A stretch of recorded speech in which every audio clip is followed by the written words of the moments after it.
થરાજ ગામની દૂધ મંડળીમાં ભેળસેળ યુક્ત દૂધ ભરવામાં આવતું હોવાનો ગંભીર આક્ષેપ સામે આવતા જ સ્થાનિક પશુપાલક સભાસદોએ મંડળીની કમિટી સામે ભારે વિરોધ પ્રદર્શન સાથે ઉગ્ર હોબાળો મચાવ્યો।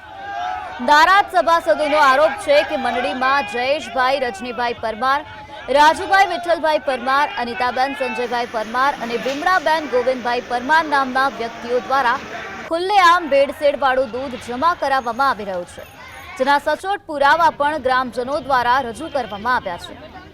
દૂધ મંડળી પર મામલો વધુ બચકતા પોલીસ કાફલો તાત્કાલિક સ્થળ પર દોડી ગયો હતો અને ભારે જહેમત બાદ પરિસ્થિતિને થાળે પાડી હતી।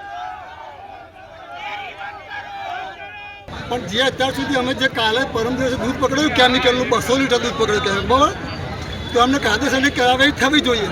તો આ તો આજે આ દૂધ પકડાયું તો કેટલા સમયથી આ દૂધ આવતું હશે, એટલે જે કમિટી છે કમિટીની જવાબદારી છે કે આ દૂધ લેવામાં કેમ આવ્યું, જે ભેળસેળ દૂધ આવ્યું કેમિકલવાળું, જે 7 જણા નામ જાહેર થયેલા છે એમને કાયદેસરની કાર્યવાહી થવી જોઈએ।